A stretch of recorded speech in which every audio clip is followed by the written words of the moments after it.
Hello बच्चों, नमस्ते।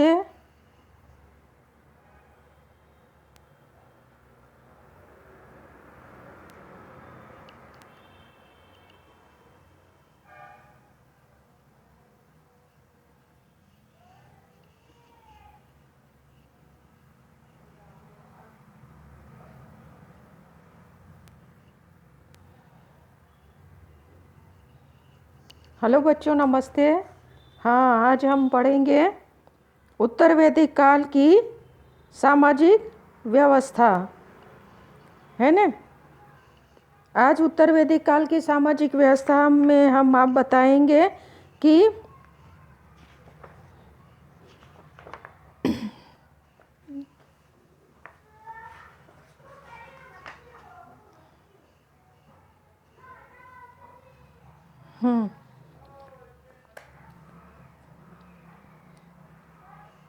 ऋग्वेद काल में वर्ण गुण कर्म पर आधारित थे, लेकिन उत्तर वैदिक काल में वर्ण जन्म पर आधारित होकर वंशानुगत हो गए थे और धीरे धीरे ये जातियों में बदलने लगे थे। इसमें समाज में कई तरह की जातियाँ और उपजातियों का जन्म उत्तर वैदिक काल में हुआ था।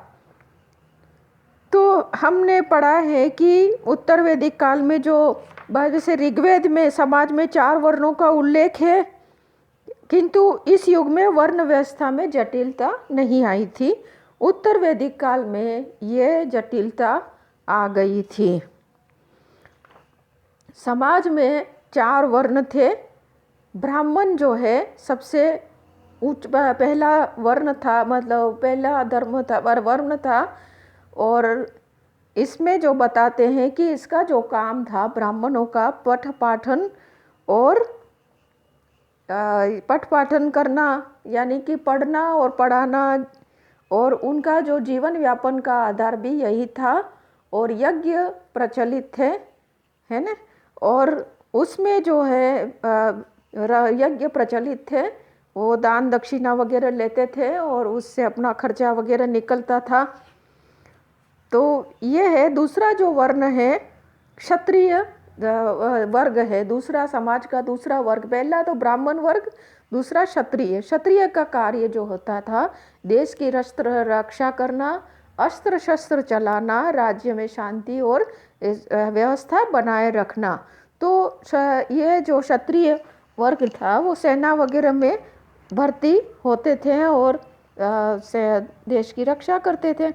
तीसरा जो वर्ग था वो वैश्य वर्ग था, और वैश्य का काम जो होता था कृषि और पशुपालन और व्यापार करना समाज में, और इससे धन जो है एकत्रित करना, राजा को कर देना, है ना। तो आर्थिक व्यवस्था में ये मतलब वो सुदृढ़ बनाने में वैश्य वर्ग जो है वो भूमिका निभाता था। अब जो है इसमें जो उद्योग धंधे और पेशे के लिए भी कई वैश्यों ने अपना लिए थे, और पेशों के अनुसार सुनार, लुहार, रथकार, कुम्हार, बढ़ई, इस तरह से समाज में वर्ग थे। बढ़ई जो थे उसका बड़ा सम्मान था, क्योंकि वो रथ बनाता था, राजा के लिए सिंहासन बनाता था, किवाड़ वगैरह जो है महलों के, और वैसे भी मकानों के भी बनाते हैं, झरोखे के और दरवाजे वगैरह। तो इस वजह से उसका जरा वो है, वो उसका जो सम्मान है वो ज़्यादा था। चौथा जो वर्ण है वो शूद्रों का था, जो लोग दास होते थे और ये आर्यों की सेवा करते थे। और ये तो मतलब जो 3 वर्ण जो है, जो समाज के 3 वर्ग जो है उसकी सेवा करते थे, उनको निषाद भी कहते थे। और ये जो है उत्तर वैदिक काल में इनको जो है बहुत ही शूद्र, कुछ शूद्र ऐसे भी थे जो ज्ञान और अध्ययन वगैरह भी करते थे, जैसे कि सत्यकाम जाबाली जो शूद्र माता से उत्पन्न हुआ था, लेकिन गौतम ऋषि ने उसका विधिवत यज्ञोपवीत संस्कार करके अपना शिष्य बनाया था। तो उत्तर वैदिक काल में ये जो है वर्ग में शूद्रों में भी था। जाति व्यवस्था जो है वैदिक काल में जो वर्ण व्यवस्था थी वो जाति व्यवस्था में परिवर्तित हो गई थी। रक्त की शुद्धता पर ध्यान दिया गया था, छुआछूत की भावनाएं प्रचलित हो गई थी, है ना। तो समाज में उत्तर वैदिक काल में जैसे कि मैंने बताया था कि सुथार ने, लुहार ने, धोबी ने, ये सभी लोग थे जो है वर्ग छोटे छोटे बन गए थे समाज में, उपवर्ग भी बन गए थे। तो इस तरह से इनका जो उत्तर वैदिक काल में ये व्यवस्था मतलब समाज के अंदर कई वर्ग व्याप्त हो गए थे। फिर कई वर्ग तो उद्योग धंधे के आधार पर भी होते थे, जैसे हमने बोला है सुनार जो सोनी का काम करते हैं, लुहार जो लोहे का काम करते हैं, सुथार ये तो इस तरह के भी वर्ग बन गए थे। अब जो है उत्तर वैदिक काल की एक प्रमुख विशेषता ये है कि आश्रम व्यवस्था, 4 वर्ग तो समाज में बने, उसके बाद आश्रम व्यवस्था जो थी, एक मानव अपने जीवन के 4 भागों में बांट करके उसका महत्व सिद्ध कर सकता है, और उत्तर वैदिक काल में इसे सिद्ध किया है।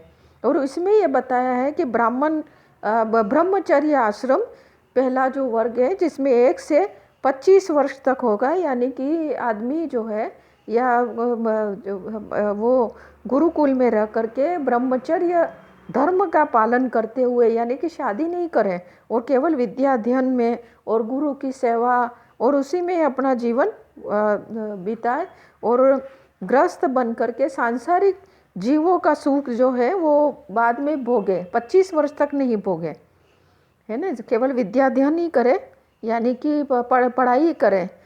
फिर है गृहस्थ आश्रम, इसमें जो है 25 से 50 आयु वाले लोग होते थे, आयु वाले लोगों को शामिल किया गया है। तो वो है गृहस्थ, यानी शादी करे, बच्चे पैदा करे, सांसारिक जीवन को भोगे और इस तरह से अब सुख भी भोगे। तो ये सारी बात है। तीसरा जो आश्रम है वानप्रस्थाश्रम, यानी कि मतलब 50 से 75 साल की उम्र में वो मतलब घर त्याग कर दे और वो ऋषि मुनियों की भांति जीवन व्यतीत करे, 75 वर्ष तक समाज सेवा भी करते रहे।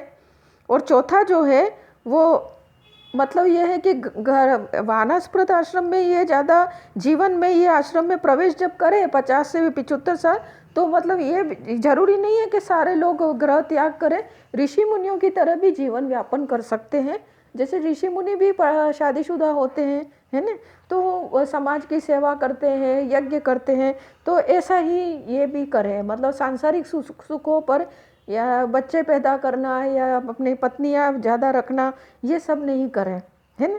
और चौथा जो है वानप्रस्थ, चौथा जो आश्रम है, यानी कि घर मतलब संन्यास आश्रम में प्रवेश करें और संसार को मतलब ज़्यादा मोह नहीं रखे, त्याग करे संसार का और विरक्त हो जाए बिल्कुल।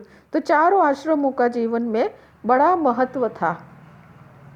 उत्तर वैदिक काल में परिवार का स्वरूप संयुक्त परिवार प्रथा सामान्य रूप से बनी रही थी, पर कई कई जगहों पर परिवार टूटने की बात आती है। परिवार के मुखिया को होते हुए भी संपत्ति विवाद हुआ है और विभाजन भी हुआ है। तो ये सारी बात उत्तर वैदिक काल में कहीं कहीं मिलती है, ज़्यादा नहीं मिलती है। स्त्रियों की दशा उत्तर वैदिक काल में, स्त्रियों की दशा इतनी अच्छी नहीं थी जितनी ऋग्वेद काल में या पूर्व वैदिक काल में थी। इस काल में पुत्री की अपेक्षा पुत्र को महत्व दिया जाता था, है ना, क्योंकि अथर्ववेद में एक जगह पर पुत्री के जन्म पर बड़ी उदासी प्रकट हुई है। तो इस तरह से गिरावट आई थी स्त्रियों की दशा में। समाज में बाल विवाह, सती प्रथा, पर्दा प्रथा प्रचलित नहीं था, विधवा भी पुनर्विवाह कर सकती थी, लेकिन केवल ये उच्च वर्गों में ही था, है ना। अब जो है फिर भी मतलब उत्तर वैदिक काल में मुनि याज्ञवल्क्य की जो पत्नियां थी 2, गार्गी और मैत्रेया, तो वो जो है उसके उदाहरण मिलते हैं कि वो इतनी शिक्षित थी, विदुषी महिलाएं थी, है ना, जो वेदों का ज्ञान था उसको, तो इस वजह से उसके उदाहरण मिलते हैं हमें। तो अब जो है अगला जो पॉइंट है शिक्षा। उत्तर वैदिक काल में शिक्षा का आरंभ जो उपनयन संस्कार के साथ शिक्षा का आरंभ होता था, और छात्र गुरु आश्रम या गुरु के आश्रम में जाता था, गुरुकुल जाता था, जिसको गुरु की सेवा करके विद्या अध्ययन करता था। संस्कृत जो है आर्यों की भाषा थी और शिक्षा का आधार जो है आचरण, व्यवहार, सदाचार और शिष्टाचार माना जाता था, यानी कि नैतिक शिक्षा पर बल दिया गया था। इस काल में वेदों के अलावा इतिहास, पुराण, व्याकरण, ब्रह्म विद्या, भूत विद्या, गणित, साहित्य आदि विषय भी पढ़ाए जाते थे। तर्कशास्त्र, नीति शास्त्र, नक्षत्र विज्ञान ये भी पढ़ाए जाते थे, इसका भी अध्ययन होता था। गुरुकुल का जीवन जो है बड़ा कठोर और संयम भरा होता था। गुरु शिष्य के संबंध में उच्च आदर्शों पर आधारित था। इनके आपसी जो संबंध है उच्च आदर्शों पर आधारित था। गुरु शिष्य से स्नेह और शिष्य गुरु का आदर करता था, जो आज इतना नहीं मिलता जितना उस समय तो बहुत था।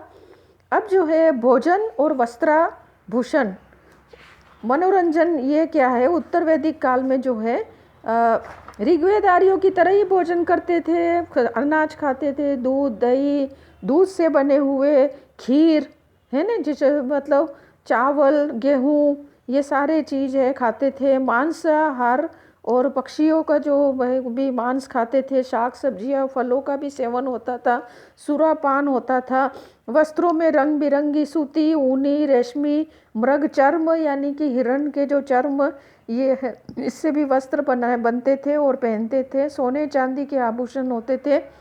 कीमती पत्थर जड़े होते थे, जैसे कि आज वो गोमेद वगैरह जो होते हैं ना, गोमेद होता है, माणक होता है, पन्ना होता है, ऐसे पत्थर भी जड़े होते थे वस्त्र मतलब आभूषणों में। नग वगैरह भी जड़े होते थे। और आमोद प्रमोद के लिए नृत्य गान यानी गायन करते थे, नाचते थे। घुड़दौड़, रथदौड़ यानी कि घोड़ों को दौड़ाना बड़े मैदान में, रथों को दौड़ाना, हाथियों को दौड़ाना, आपस में कुश्ती करना, ये सारी पशु पक्षियों की लड़ाई करना, मुर्गों को जैसे लड़ाना है ना, तो ये इस तरह की भी जो है सांडों को लड़ाना, तो इस तरह की भी होता था। लड़ाइयाँ करके लोग मनोरंजन करते थे, जुआ खेलते थे। और ये जो बहेलिया वगैरह भी होते थे, चीड़ी वगैरह जो को पकड़ने के लिए पक्षियों के जाल बिछाते थे, तो ये भी होते थे। नगर और मकान जो उत्तर वैदिक काल में हस्तिनापुर और कौशाम्बी जैसे नगर बसे हुए थे। इंद्र को पुरंदर पुरों का विनाशक कहा है, उनके द्वारा पुरों का नाश का उल्लेख भी मिलता है। निवास जो है मिट्टी, लकड़ी, पत्तियों, बांस की बल्लियों, घास फूस के भी बने होते थे। और कई कई पक्के मकान के भी उदाहरण मिले हैं। बड़े बड़े कमरों वाले भी 10 कक्षों के भी मकान और 2 कक्षों के भी मकान होते थे, है ना। तो ये सारे उत्तर वैदिक काल में प्रचलित था, ऐसे मकान भी होते थे। तो अब जो है उत्तर वैदिक काल में क्या जो हमने जो पूरा बताया आपको कि सामाजिक स्थिति जो है उत्तर वैदिक काल की कैसी थी। धन्यवाद। ओके।